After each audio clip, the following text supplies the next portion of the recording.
புதுச்சேரி கரியாம்புத்தூர் ஏரிக்கரை ஓரத்தில் குணசுந்தரி என்பவருக்கு சொந்தமான பட்டாசு தயாரிக்கும் தொழிற்சாலை இயங்கி வருகிறது. தீபாவளி பண்டிகையை ஒட்டி பல்வேறு பட்டாசுகள், வெடிகள் தயாரிக்கப்பட்டு வருகின்றன. இங்கு 10க்கும் மேற்பட்ட தொழிலாளர்கள் பணிபுரிந்து வந்தனர்.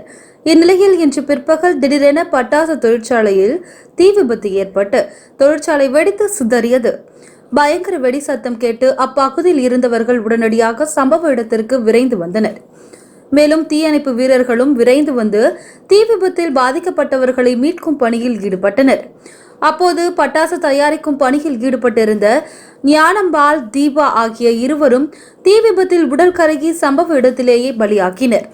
மேலும் 4ற்கும் மேற்பட்ட ஊழியர்கள் படுகாயமடைந்து அரசு பொது மருத்துவமனைக்கு கொண்டு வந்து தீவிர சிகிச்சை அளிக்கப்பட்டு வருகிறது. புதுச்சேரியில் பட்டாசு குடோனில் ஏற்பட்ட வெடி விபத்தில் 2 பெண்கள் உயிரிழந்த சம்பவம் அப்பகுதியில் சோகத்தை ஏற்படுத்தியுள்ளது.